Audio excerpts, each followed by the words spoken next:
ocena zmage, napovedi za naprej?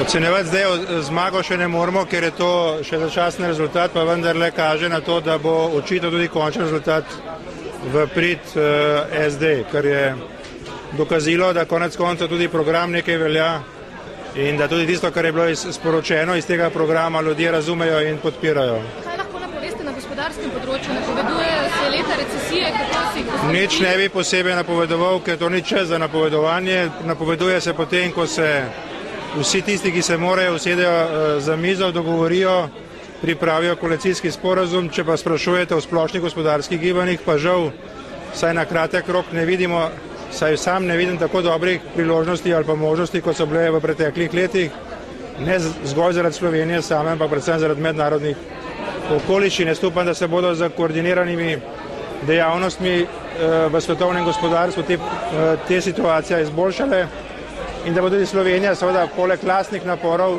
od tega dobila ustrezno pozitiven vpliv. Bo torej vladanje težko? Vsako vladanje je težko, ne glede na okoliščine, ampak če so okoliščine slabše, toliko teže.